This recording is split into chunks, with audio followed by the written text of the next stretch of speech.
Students, आज का हमारा टॉपिक है पाइला, जिसको हम लोग आज एक्सप्लेन करने वाले हैं। तो सबसे पहले हम लोग इसका सिस्टमैटिक पोजीशन को देखेंगे। तो इसका जो फाइलम है वह है मोलस्का। तो मोलस्का जो फाइलम है ये इनवर्टिब्रेट एनिमल्स का सबसे सेकेंड लार्जेस्ट फाइलम है। इस फाइलम के अंतर्गत लगभग 85,000 स्पेसीज पाए जाते हैं।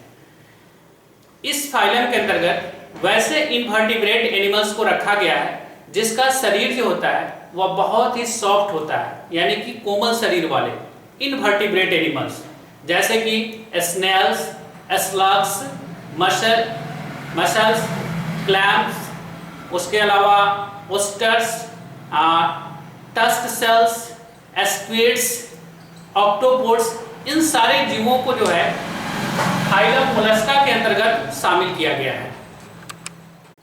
और इसका जो क्लास है वह है गैस्ट्रोपोडा। सब क्लास है प्रोसोब्रेंटिया और ऑर्डर है मेजो गैस्ट्रोपोडा। फैमिली इसका हो गया लिडेई। जीनस है पाइला। तो इसका जीनस जो है ये है पाइला।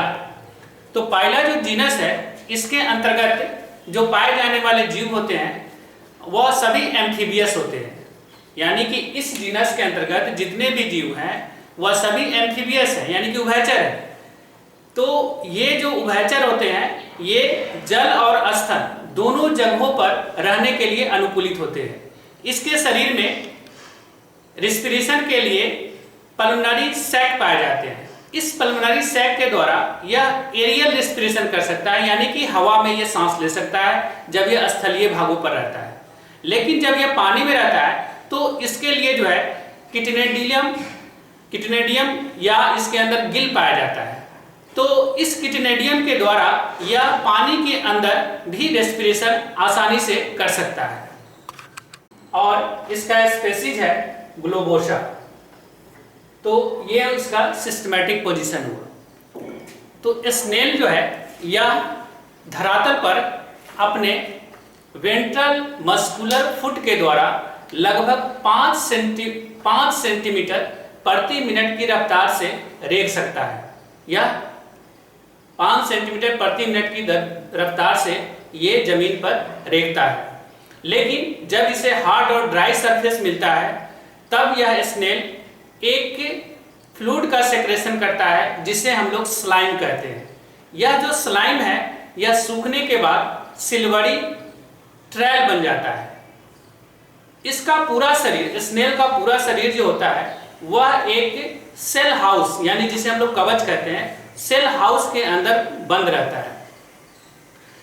स्नेल जब चलता है या भोजन लेता है उस समय यह उस स्नेल कवच से अपने शरीर को बाहर निकालता है, लेकिन पूरी तरह से वह उस कवच को से बाहर नहीं निकलता है, उस कवच को वह छोड़ता नहीं है।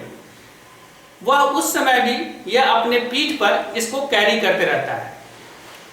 लेकिन जब उसे किसी भी प्रकार का कोई खतरा महसूस होता है तो उस समय तुरंत अपने पूरे शरीर को उस स्नेल हाउस के अंदर, यानी उस कवच के अंदर बंद कर लेता है। स्नेल लंबे समय तक अपने शरीर को कवच के अंदर पूरी तरह से बंद करके आसानी से रख सकता है। स्नेल गर्मियों के मौसम में लंबे समय तक अपने शरीर को उस कवच के अंदर, जो स्नेल हाउस है उसके अंदर वह बंद करके रखता है, जिसे हम लोग समर स्लीप कहते हैं या एस्टिवेशन भी इसे कहा जाता है। लेकिन बरसात के समय यह स्नेल जो है जल से बाहर भी निकलता है और जल से बाहर निकलकर यह बरसात का आनंद लेता है। वह स्थल पर जो है बहुत दूर तक वह सफ़र करता है और जब वह स्थल पर आता है तो उसके पास जो है पल्मोनरी सैक पाए जाते हैं और उस पल्मोनरी सैक के द्वारा हवा में, यानी कि एरियल रेस्पिरेशन करता है।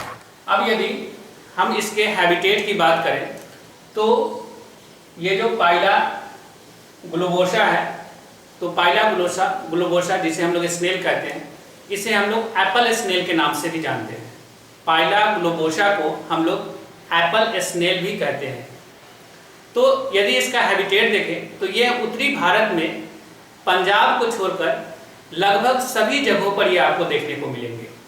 या ponds, pools, tanks, lakes, marshes, paddy fields यानी कि धान के खेत, स्ट्रीम एंड रिवर्स में ये आपको आसानी से देखने को मिल सकते हैं।